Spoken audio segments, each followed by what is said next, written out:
দুর্যোধন দুঃশাসন দুচোখে ২৬-এর ভোটের আগে পশ্চিমবঙ্গের মাটি থেকে অমিত শাহকে তীব্র আক্রমণ করলেন মুখ্যমন্ত্রী মমতা বন্দ্যোপাধ্যায়। স্বরাষ্ট্রমন্ত্রীর দুচোখে দুর্যোগের বার্তা, এক চোখে দুর্যোধন, অন্য চোখে দুঃশাসন।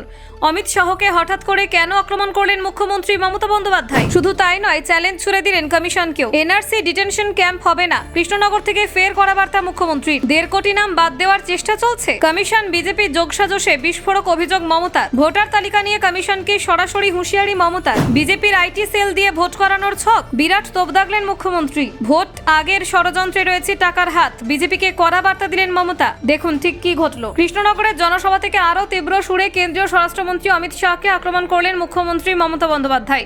এসআইআর নিয়ে টানা কয়েকদিন ধরে তিনি শাহকে আক্রমণ করেছেন ঠিকই, তবে এই দিনের জনসভায় তার ভাষা এবং অভিযোগের মাত্রা কয়েক গুণ বেড়ে গেল। শাহকে তিনি তুলনা করলেন মহাভারতের দুর্যোধন এবং দুঃশাসনের সঙ্গে, যা রাজনৈতিক অঙ্গনে বড় আলোড়ন সৃষ্টি করেছে। মমতা বলেন, দেশে এমন একজন স্বরাষ্ট্রমন্ত্রী আছেন যার দুচোখেই নাকি ভয়ঙ্কর বার্তা লুকিয়ে রয়েছে। তার কথায় শাহকে দেখলে মনে হয় যেন দুর্যোগের ছায়া নেমে এসেছে। এই বক্তব্যের মধ্য দিয়ে তিনি বুঝিয়ে দিতে চান, শাহ দেশের নাগরিকদের মনের ভয়ের পরিবেশ সৃষ্টি করেছেন। তার মতে শাহ এমন কোনো কাজ নেই যা করতে পারেন না, বরং সাধারণ মানুষের জীবনে গভীর প্রভাব ফেলতে পারে। এর আগের দিনই সংসদে বক্তব্য রাখার সময় শাহ তৃণমূল সাংসদের উদ্দেশ্যে বলেছিলেন, অনুপ্রবেশকারীদের পাশে দাঁড়ালে তৃণমূল নেতাদের বাংলা থেকে মুছে যেতে হবে। সেই মন্তব্যের পরে কৃষ্ণনগরের সভায় মমতা সরাসরি পাল্টা জবাব দেন। তিনি ফের দাবি করেন, পশ্চিমবঙ্গে এনআরসি হবে না, ডিটেনশন ক্যাম্পও তৈরি করা হবে না। মমতা স্পষ্ট করে বলেন, বাংলার মানুষের প্রতি তার দায়বদ্ধতা রয়েছে এবং তিনি কাউকে বাংলার মাটি থেকে তাড়াতে দেবেন না। কেউ যদি এমন চেষ্টা করে তাহলে তারা কিভাবে মানুষকে ফের নিয়ে আসতে হয় সেই অভিজ্ঞতা তৃণমূলের আছে। তার বক্তব্যে আত্মবিশ্বাস এবং দৃঢ়তার ছাপ স্পষ্ট। এদিনও মমতার নিশানায় ছিল নির্বাচন কমিশন, যিনি অভিযোগ করেন শাহের নির্দেশে কমিশন বাংলার ভোটার তালিকা থেকে ১.৫ কোটি নাম বাদ দেওয়ার চক্রান্ত করছে।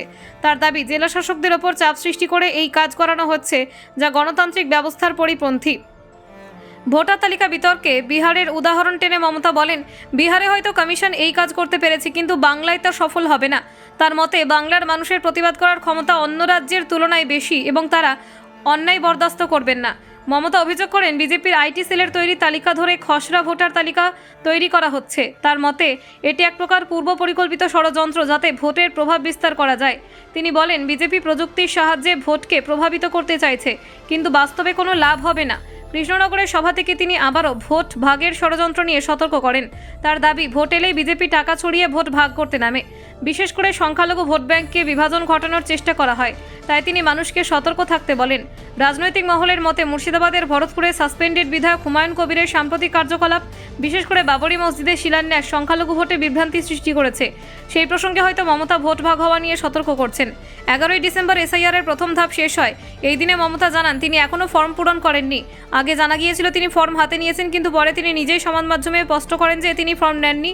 তিনি ঘোষণা করেন, যতদিন সাধারণ মানুষের ফর্ম পূরণ না হয় তিনি নিজের ফর্ম পূরণ করবেন না। Bureau report, news prime Times.